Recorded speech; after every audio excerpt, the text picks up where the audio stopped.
Now we are going to start with a new topic, that is challenges of human resource management. So सबसे पहला challenge होता है that is managing workforce diversity. Workforce diversity का मतलब क्या है कि अलग अलग लोग हैं, ठीक है, अलग अलग एम्प्लॉयज़ हैं. अलग अलग एम्प्लॉयज़ कैसे कि एक तो जेंडर के बेसिस पे अलग हो सकते हैं, मेल है फीमेल है, एज के बेसिस पे अलग हो सकते हैं, कोई 21 ईयर का है, कोई 35 का है, कोई 40 का है, कोई 50 का है, ठीक है. तो एज ब्रैकेट अलग अलग हो सकता है. और उसके बाद अगर हम बात करें तो रिलीजन अलग हो सकता है, कास्ट, ठीक है, वो अलग हो सकती है, या कल्चर अलग हो सकता है. तो जब बहुत सारे अलग अलग टाइप के लोग होते हैं एक कंपनी में तो उनको मैनेज करना बहुत मुश्किल हो जाता है कि ऑर्गेनाइजेशन का ओवरऑल कल्चर अच्छा रहे. वो चीज़ बहुत मुश्किल हो जाती है क्योंकि अलग अलग टाइप के लोग हैं. कोई बात किसी दूसरे पर्सन को ऑफेंड कर सकती है, कॉन्फ्लिक्ट होना बहुत आसान है, ठीक है. अलग अलग ग्रुप्स बनना, बहुत ग्रुप्स तो हर जगह बन जाते हैं बेस्ड अपॉन सिमिलैरिटी. और ग्रुप्स में आप देखोगे तो सेम काइंड ऑफ इंडिविजुअल्स होते हैं, उनका ज़्यादातर कल्चर भी आसपास सेम ही होता है, एज भी सेम सी होती है, जेंडर्स भी सेम होते हैं, तो अलग अलग ग्रुप्स बन जाते हैं. तो इसमें क्या होता है कि ह्यूमन रिसोर्स मैनेजमेंट के लिए ये एक चैलेंज हो जाता है ह्यूमन रिसोर्स मैनेजर के लिए कि आपस में जो एम्प्लॉयज़ है जो इतने अलग अलग बैकग्राउंड से आए हैं, अलग अलग रिलीजन, अलग अलग बिलीफ, कास्ट, जेंडर, ठीक है, अलग एज, उनको मैनेज करना बहुत डिफिकल्ट हो जाता है, ठीक है, कि वो उनके बीच में हार्मनी रहे, झगड़े ना रहे, वो आपस में लड़ाई ना करें और आपस में जो है ऑर्गेनाइजेशन का कल्चर मेंटेन करें. एक ऐसा कल्चर मेंटेन करें जो दूसरों को भी मोटिवेट करे उस कंपनी का हिस्सा बनने में, ठीक है.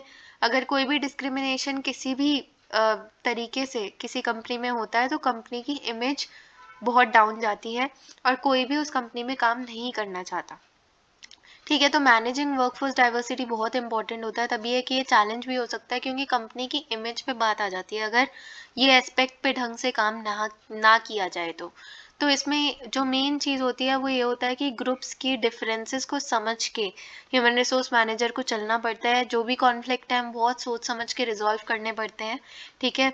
और कोशिश करनी होती है कि हमेशा एम्प्लॉयज़ को ये फील कराया जाए कि वो एक टीम का पार्ट है और जब जब वो एक टीम है और एक गोल है जिसके लिए वो काम कर रहे हैं. उनको सिर्फ दो चीज़ें याद रखनी है. अगर वो अपने डिफरेंसेस को याद रख के चलेंगे तो कभी भी वो आपस में इतने अच्छे से रिलेशंस नहीं बना पाएंगे, इतने अच्छे से कोऑर्डिनेट नहीं कर पाएंगे कि वो जो पर्टिकुलर गोल है जो कंपनी उनसे एक्सपेक्ट कर रही है वो अचीव कर लें, ठीक है, शॉर्ट रन में भी या लॉन्ग रन में भी.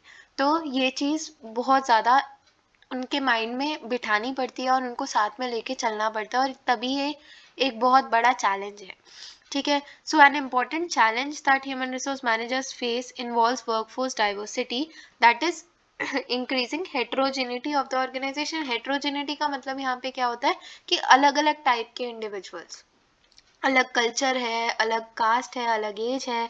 होमोजेनिटी मतलब सेम काइंड ऑफ इंडिविजुअल्स, ठीक है. Heterogeneity of organisations with the inclusion of employees from different groups such as women, physically disabled, retired defence personnel, backward classes, ethnic groups, etc. Workforce diversity has significant implication for the management. The managers will be required to shift their approach from treating each group of workers alike to recognizing differences amongst them and following such policies so as to encourage creativity, improve productivity, reduce labor turnover, and avoid any sort of discrimination. When workforce diversity is managed properly, there would be better communication, better human relations, and congenial work culture in the organization. I hope you are clear with all the concept. Now let us move to the next point, that is meeting aspirations of the employees. ये भी एक challenge है. मैंने पहले भी कहा है कि एम्प्लॉयज़ के दो काइंड के गोल्स होते हैं. एक तो पर्सनल गोल्स होता है और एक ऑर्गेनाइजेशन के गोल्स होते हैं जो उनको अचीव करने होते हैं. पर्सनल गोल्स में या तो एम्प्लॉयज़ भागते हैं पीछे मॉनेटरी इंसेंटिव्स के कि भाई मेरे को चाहिए बोनस, मेरे को इंक्रीमेंट चाहिए, मेरे को मनी के फॉर्म में सैलरी ज़्यादा चाहिए, ठीक है, मैं उसके पीछे भाग रही हूँ. या फिर हमें क्या करना है, नॉन मॉनेटरी इंसेंटिव के पीछे भाग रही हूँ, जैसे कि मैं रिकॉग्निशन के पीछे, प्रेस के पीछे, employee of the year award के पीछे भाग रही हूँ. मेरे को पैसे से कोई लेना देना नहीं है, मेरे को रिकॉग्निशन, प्रेस या employee of the year awards चाहिए, ठीक है. So that is all about employee aspirations, वो एम्प्लॉयज़ के गोल्स हैं, ठीक है। तो हमें देखना है कि एम्प्लॉयज़ के गोल्स भी मीट हो रहे हैं while achieving the overall goals of the organisation. ये एक चैलेंज क्यों हो जाता है, क्योंकि आपके पास एक पर्सन काम नहीं कर रहा, आपके पास 1000 लोग काम कर रहे हैं, और वो 1000 लोग जो हैं उनके अलग अलग पर्सनल ऑब्जेक्टिव्स होंगे, उनके अलग अलग एस्पिरेशंस होंगे। तो वो चीज़ समझना कि कौन क्या किसको कैसे मोटिवेट किया जा सकता है, किसका क्या पर्सनल ऑब्जेक्टिव है, और उस चीज़ को अचीव करने में उनकी हेल्प करना, ये बहुत बड़ा टास्क है, बहुत डिफिकल्ट टास्क है, और तभी ये एक चैलेंज है, ठीक है। I hope you are clear with this point. Today's workers are more career oriented and are clear about the lifestyle they want to lead. Considerable changes have to be noted in career orientation of the employees. They are becoming more aware of their higher level needs, and this awareness would intensify further among the future employees. The managers would be required to evolve appropriate techniques to satisfy the higher level needs of the employees and develop suitable plans for their career advancement. Next is empowerment of employees. Empowerment of employees क्या है कि employees को काम करने के लिए थोड़ी सी उनको पावर भी देनी पड़ती है। हमने एक बात करी थी 12th में, एक प्रिंसिपल थी अथॉरिटी एंड रिस्पॉन्सिबिलिटी रिलेशनशिप, कि आप उनको पावर दे रहे हो, ठीक है, पावर भी ज़्यादा नहीं होनी चाहिए, रिस्पॉन्सिबिलिटी भी ज़्यादा नहीं होनी चाहिए, एक मिक्स होना चाहिए। अगर मेरे को प्रेजेंटेशन बनानी है, ठीक है, फॉर एग्जांपल, और मुझे ये पावर ही नहीं दी कि मैं लैपटॉप चला लूँ, लैपटॉप का पासवर्ड ही नहीं शेयर किया, लैपटॉप का साइन इन का एक पासवर्ड होता है ना, वो ही नहीं शेयर किया गया मुझसे, तो मैं कैसे अपना काम करूँगी, ठीक है। तो यही एम्पावरमेंट ऑफ द एम्प्लॉयज़ कि भाई एटलीस्ट जो मैं काम कर रही हूँ उससे रिलेटेड डिसीजंस मुझे लेने दिए जाए, उतनी पावर हो। और ऐसे ही एम्प्लॉयज़ भी डिमांड करते हैं कि अगर हम काम कर रहे हैं, हमें पता है उसको हम सबसे अच्छे तरीके से कैसे करेंगे, और उतनी पावर तो एटलीस्ट हमें मिलनी चाहिए। और यही एक चैलेंज हो जाता है, क्यों? क्योंकि एम्प्लॉयर सोचते हैं कि अगर मैंने उसको पावर दे दी तो पावर का ये मिसयूज ना कर दे, ठीक है। मैंने इसको पासवर्ड दे दिया तो इस कंप्यूटर में बहुत सारा ऐसा काम भी है, ऐसा डाटा भी है जो मैं चाहता नहीं कि ये देखे, ठीक है, और ये लीक भी कर सकता है वो इन्फॉर्मेशन कंपनी की। तो एम्प्लॉयर तो अपने साइड से सही सोच रहा है, लेकिन एम्प्लॉय कहीं ना कहीं ऑफेंड हो रहा है कि भाई इतने ज़्यादा रिस्ट्रिक्शंस लगाए हुए हैं उस काम के लिए जो मैं सबसे अच्छे से कर सकता हूँ, ठीक है, उतना भी मेरे हाथ में डिसीजन मेकिंग इन्होंने नहीं दिया हुआ। सो ये एक और चैलेंज होता है empowerment of employees. Empowerment involves giving the employees more information and control over how they perform their jobs. Various techniques of empowerment range from participation in decision making to use of self-managed teams. In future, organizations will follow team structures which will pave the way for empowerment of lower levels. Next is management of human relations. Human relations में यही है कि भाई employees के आपस में relations जो हैं वो अच्छे रहें, ठीक है। आप बात करोगे कंपनी की, तो कंपनी में टॉप लेवल भी काम कर रहे हैं, मिडल भी, लोअर लेवल भी। हमेशा ये होता है कि लोअर लेवल को लगता है यार टॉप लेवल क्या करता है, ऐसे ही पैसे ले लेता है। लोअर लेवल जो है वो मैनुअल लेबर करता है, वो पूरे टाइम फील्ड वर्क, पूरे टाइम भाग दौड़ कर रहे होते हैं, उनको लगता है यार टॉप लेवल क्या कर रहा है, हम ही कर रहे हैं मेहनत, तो दिख तो हम ही रहे हैं काम करते हुए, लेकिन टॉप लेवल का भी दिमाग लग रहा होता है। तो डिफरेंसेस सबके बीच में आ जाते हैं स्टेटस की वजह से। और कहीं ना कहीं वे ऑफ कम्युनिकेशन, अब आप बताओ अगर सबसे लोअर लेवल वाले को टॉप लेवल वाले से कुछ बात करनी है तो कहीं ना कहीं एक लाइन ऑफ कम्युनिकेशन फॉलो होगा, है ना। एक आपने स्केलर चेन भी पढ़ा होगा 12th में, ठीक है, तो लाइन ऑफ कम्युनिकेशन फॉलो होगा। तो कहीं ना कहीं लोग ऑफेंड हो सकते हैं स्टेटस की वजह से, लेकिन ये तभी एक बिग चैलेंज हो जाता है कि इनके आपस में, एम्प्लॉयज आपस में अच्छे से कोऑर्डिनेट करें, कोऑपरेट करें, उनके रिलेशंस अच्छे हों। जो भी उनके माइंड में किसी की इमेज है या किसी की स्टेटस की वजह से जो भी उनके माइंड में एक परसेप्शन है, वो काम करते टाइम बीच में ना आए। अगर वैसे उनके रिलेशन खराब है तो कोई बात नहीं, लेकिन पर्सनल ग्रजेस किसी के साथ भी ना हो, और काम कर अगर हैं भी तो काम करते टाइम वो बीच में ना आए। उनको बार बार यही फील करवाना पड़ेगा कि आप एक टीम का हिस्सा हो और आपके आगे एक गोल है, और आपको अपने आप को इक्वल समझते हुए आगे बढ़ना है, क्योंकि हम उस गोल के लिए इक्वली कंट्रीब्यूट कर रहे हैं, चाहे हम टॉप लेवल पे हैं, चाहे हम मिडिल लेवल पे हैं, चाहे लोअर लेवल पे हैं। हमारा मेन एम तो यही है कि वो गोल अचीव करना, ठीक है। सो ये चीज़ भी एक मेजर चैलेंज हो जाता है, ठीक है। Since workforce in future will comprise better educated and self-conscious workers, they will ask for high degree of participation and avenues for self-fulfillment. Moreover, the proportion of professional and technical employees will increase in relation to blue-collar workers. The ratio of female employees and total workforce will also rise. Integration of women within the managerial ranks might itself be a problem. अब women का भी ज़्यादा participation सही नहीं माना जाता एक company में, ठीक है। कहीं कहीं ना कहीं मेल ईगो होता है लोगों का, कि जो हायर लेवल पे मेल हैं उनको ये भी कहीं ना कहीं, अब मैं ये नहीं कह रही कि हर बार हर जगह ये सब होता है, बट कहीं ना कहीं कुछ परसेंटेज पे ये चीज़ें होती हैं कि अगर एक टॉप लेवल पोजीशन पे वुमेन को देखा जाएगा तो वहाँ के जो मेन हैं उनको ऐसा लगेगा कि भाई ये कैसे, क्योंकि ये एक इमेज सबके माइंड में है कि वुमेन कुछ नहीं कर सकती, बस घर ही संभाल सकती हैं। बट ऐसा नहीं है, हर चीज़ मैनेज हो सकती है, पर्सनल प्रोफेशनल लाइफ सब मैनेज करी जा सकती हैं। सो ऐसी भी चीज़ें हो सकती हैं, तो इसलिए ह्यूमन रिलेशंस को मैनेज करना हर ग्राउंड्स पे डिस्क्रिमिनेशन हो सकता है। जैसे मैंने पहले भी बोला है, चाहे वो जेंडर है, चाहे वो एज है, चाहे वो रिलीजन है।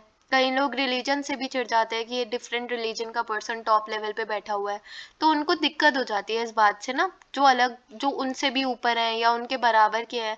तो आपस में ये चीज़ें क्या करती हैं, रिलेशन ही खराब करती हैं। जब आपस में वो बात करेंगे, ढंग से नहीं करेंगे, कोई काम है तो कोऑपरेट नहीं करेंगे, फिर एंड में ये दिखाएंगे कि भाई इसको काम नहीं आता।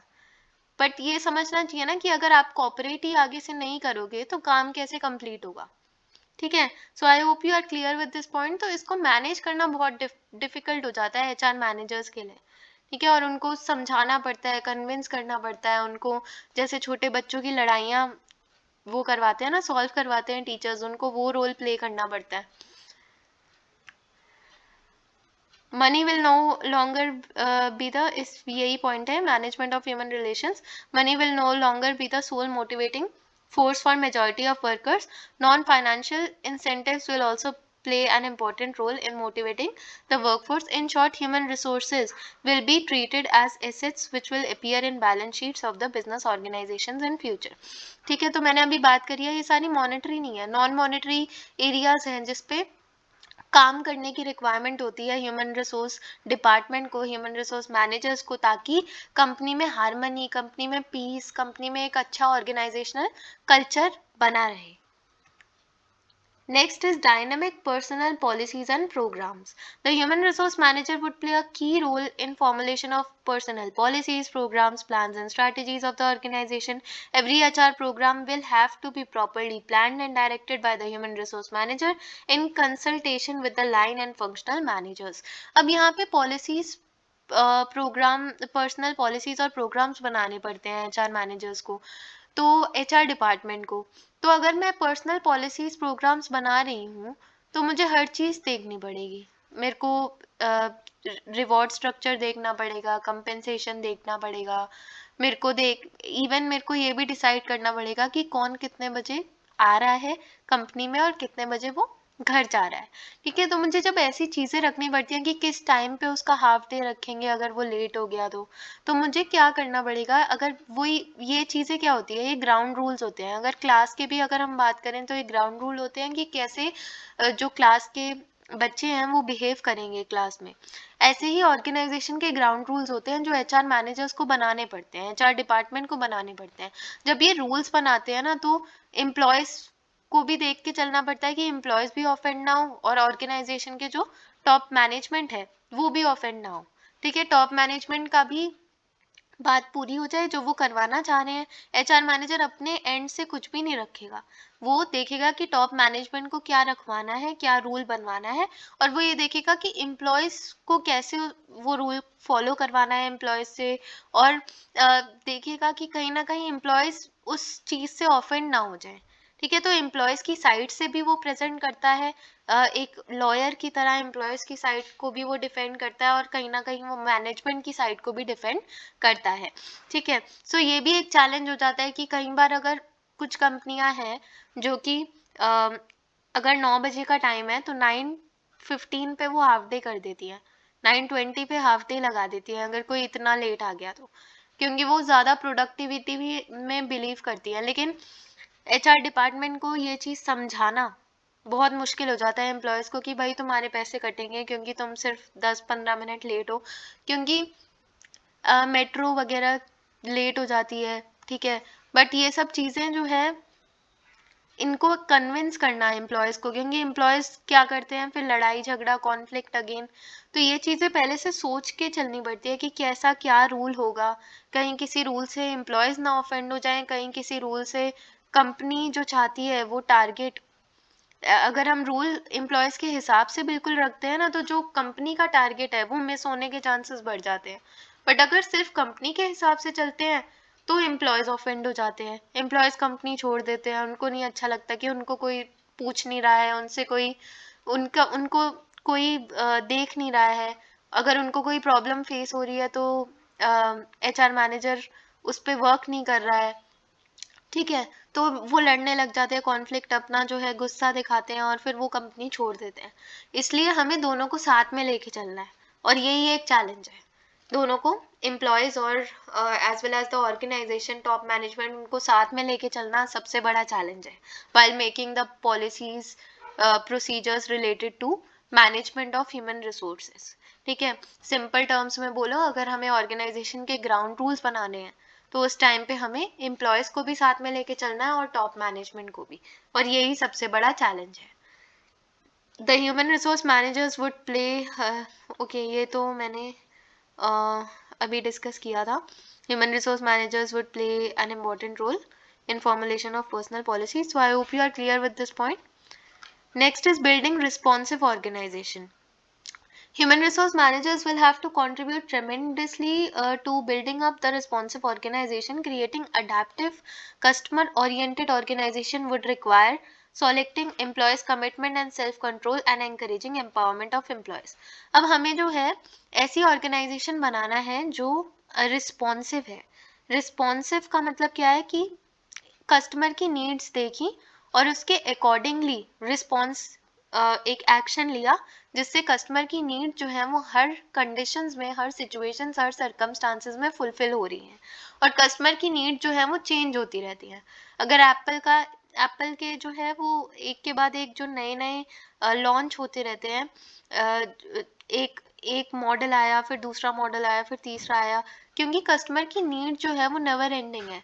जब एक मॉडल आता है कस्टमर को लगता है अच्छा अब ये और ज़्यादा फीचर्स होने चाहिए, ये वाला नया फीचर होना चाहिए, तो फिर वो दूसरा फीचर के साथ कोई एडिशनल फीचर, नए फीचर के साथ नया मॉडल आता है, ठीक है। तो ये प्रोसेस चलता जाता है और यही चीज़ रिस्पॉन्सिव बिहेवियर है एक कंपनी का, कि उसने देखा कि चलो हमने एक बार एक प्रोडक्ट लॉन्च किया तो कस्टमर की कुछ नीड मीट हुई, अब कस्टमर जो है उसकी नीड इवॉल्व हो रही है, अब उसको लग रहा है कि पहले मतलब उसको कुछ एडवांसमेंट चाहिए करंट प्रोडक्ट में जो उसको अभी करंटली नहीं मिल पा रहा है, तो वो एडवांसमेंट उसमें डाल के उस प्रोडक्ट में, ठीक है, प्रॉपरली उसको उसका एक नया वर्जन, ठीक है, उसका एक नया मॉडल लॉन्च करना एक बहुत ज़्यादा डिफ़िकल्ट भी टास्क है।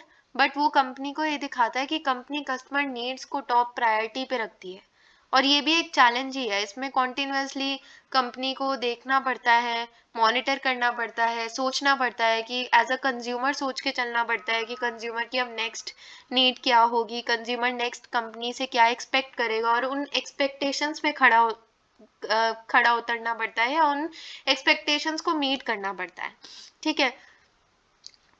So I hope you are clear with this point as well. And तभी ये बहुत बड़ा एक चैलेंज हो जाता है कंपनी के लिए, एक एचआर मैनेजर के लिए, ठीक है। ह्यूमन रिसोर्स मैनेजर को ये देखना पड़ेगा कि कंपनी को और ज़्यादा रिस्पॉन्सिव कैसे बनाए, ठीक है, ताकि एम्प्लॉयज़ क्या, और इसमें एम्प्लॉयज़ का भी रोल है। अगर एम्प्लॉयज़ कमिटेड रहेंगे, एम्प्लॉयज़ कंपनी के साथ लॉन्ग टर्म तक जुड़े रहेंगे तो ये चीज़ बहुत आसान हो जाती है, ठीक है। और एम्प्लॉयज़ के पास उतना डिग्री ऑफ कंट्रोल है जितना रिक्वायर्ड है अपनी जॉब करने के लिए, तो एम्प्लॉयज़ खुश रहेंगे, हैप्पी रहेंगे और वो रिटेन भी रहेंगे, तो ये चीज़ काफ़ी आसान हो जाएगी। Creating dynamic work culture. Dynamic work culture कैसे बनता है? डायनेमिक वर्क कल्चर तब बनता है जब कंपनी, जितने भी पेस्टल एक वर्ड होता है, pastel that is political, legal, economic, socio cultural, technological,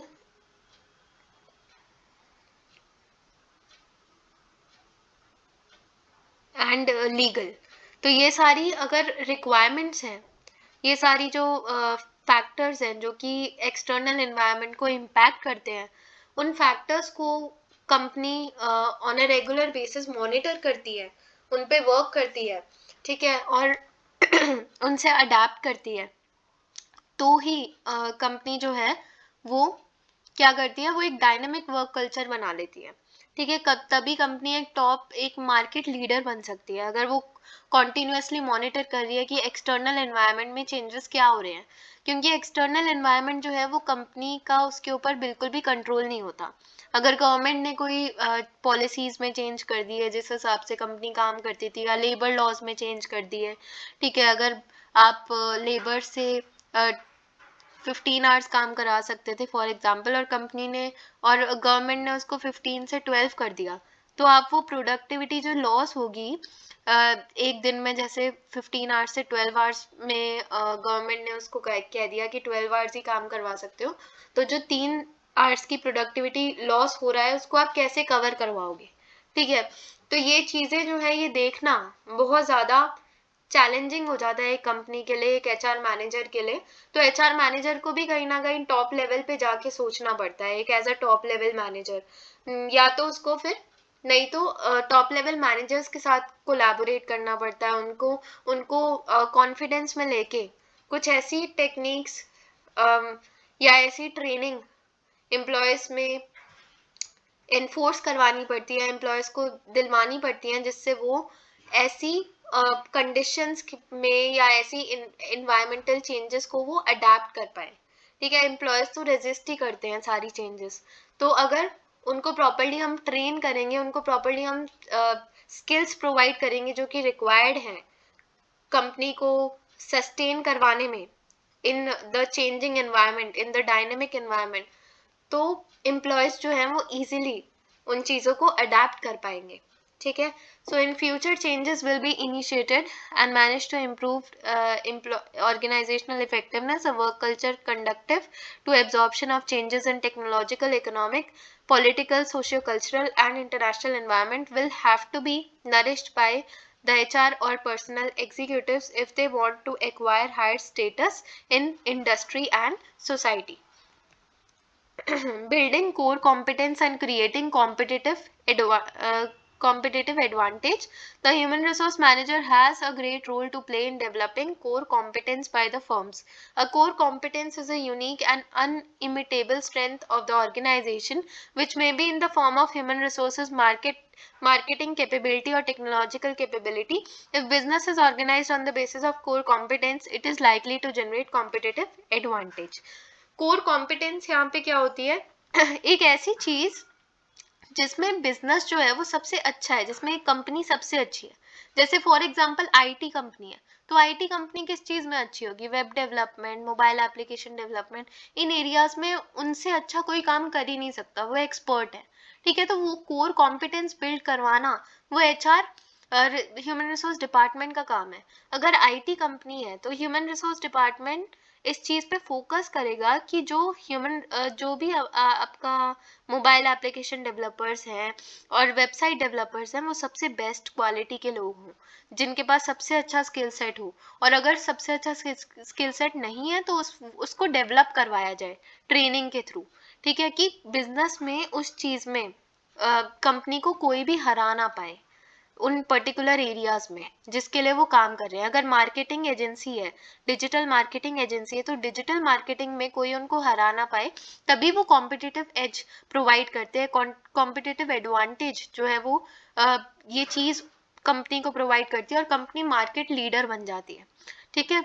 सो ये भी एक चैलेंज होता है कि कंपनी में जो एग्जिस्टिंग स्टाफ है उसकी स्किल्स को एनहांस करना और देखना कि क्या कोर कॉम्पिटेंसी, और वो कोर कॉम्पिटेंसी जो है वो कंपनी की सबसे बड़ी स्ट्रेंथ बन जाए, ठीक है। ये चीज़ देखना भी बहुत बड़ा एक चैलेंज है, और ये चीज़ लोगों को उतना स्किल्ड बनाना, उनके ट्रेनिंग रेगुलरली प्रोग्राम्स करवाना, ठीक है, जो भी उनकी वीकनेसेस है, जो भी एम्प्लॉयज़ की वीकनेसेस है, उनको उन पे वर्क करवाना कॉन्टीन्यूसली, ताकि एम्प्लॉयज़ जो हैं वो बहुत ज़्यादा कंपनी की एक स्ट्रेंथ बन जाए, ठीक है, और कंपनी एक कोर कॉम्पिटेंस अचीव कर पाए जिससे वो मार्केट लीडर बन जाए। तो ये भी एक चैलेंज होता है ह्यूमन रिसोर्स डिपार्टमेंट के लिए।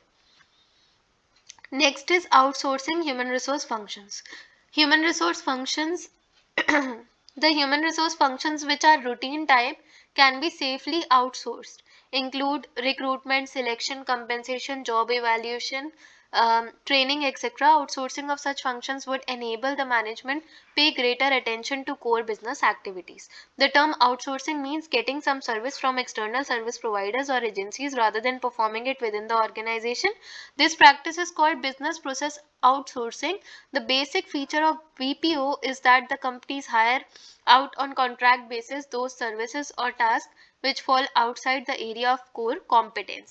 तो ह्यूमन रिसोर्स फंक्शंस कई बार आउटसोर्स भी करने पड़ जाते हैं। अब जैसे मैंने पिछला पॉइंट डिस्कस करा कि कंपनी कोर कॉम्पिटेंस में बिलीव करे, तो अगर एक आईटी कंपनी है तो वो सोचेगी कि ह्यूमन रिसोर्स फंक्शंस के लिए हम किसी ह्यूमन रिसोर्स एजेंसी से कोलैबोरेट कर लेते हैं, ह्यूमन रिसोर्स एजेंसी को थोड़ी देर के लिए एम्प्लॉय कर लेते हैं, ठीक है, और मतलब उनसे सर्विसेज ले लेते हैं अपनी। आउटसोर्सिंग का मतलब होता है किसी और पर्सन से सर्विस लेना, ठीक है, जो कि उस फील्ड में सबसे अच्छा है। जैसे फॉर एग्जांपल अगर नॉर्मल टर्म्स में देखें कि फॉर एग्जांपल अगर मैं मैथ्स में अच्छी नहीं हूँ, बाकी सारे सब्जेक्ट्स में मैं अच्छी हूँ, तो वो मैं खुद पढ़ूंगी, लेकिन मैथ्स का मैं एक ट्यूशन टीचर रखवा लूंगी। यही एक आउटसोर्सिंग है कि अगर आप बाकी सारे काम में, अगर company website development, mobile application development में अच्छी है और वो एचआर में अच्छी नहीं है, तो एचआर बाहर से, मार्केटिंग में अच्छी नहीं है तो मार्केटिंग बाहर से करवा रही है, ठीक है, बाहर के लोगों को उसने एम्प्लॉय करा हुआ है, बट वो कॉन्ट्रैक्ट बेसिस पे या टेम्परेरी बेसिस पे, और वो उनसे अपना जितना भी थोड़ा बहुत काम है वो उनसे करवा रही है, ठीक है। सो ये भी एक चैलेंज होता है क्योंकि आप बाहर वालों पे अपना काम छोड़ रहे हो, आपको नहीं पता वो कितना आपका काम कर रहे हैं, पैसे ज्यादा तो नहीं ले रहे, आपका बजट देख के चलना, ठीक है, और आपका टाइम सबसे बड़ा, जो भी डेडलाइन है वो डेडलाइन मीट करना, उनके थ्रू करवाना वो डेडलाइन मीट। सो ये भी एक बहुत बड़ा चैलेंज है, और ये ढूंढना कि राइट सेट ऑफ कैंडिडेट्स या राइट सेट ऑफ एम्प्लॉयज जो कि आपका काम करेंगे, क्योंकि आपको उस फील्ड की बिल्कुल भी नॉलेज नहीं है। बट आउटसोर्सिंग से ये एक हेल्प हो जाती है कि आप उनकी स्किल्स उनको देख सकते हो, उनको अपनी कंपनी में बुला सकते हो, उनसे काम करवा सकते हो और अपने आगे देख सकते हो कि वो काम कैसे करते हैं, उनसे सीख सकते हो, ठीक है, वो स्किल्स उनसे आप एक्वायर कर सकते हो और आप खुद वो काम कर सकते हो, ठीक है। So I hope you are clear with this point. Thank you so much for watching. Like, share and subscribe, and thank you so much for being such a wonderful audience.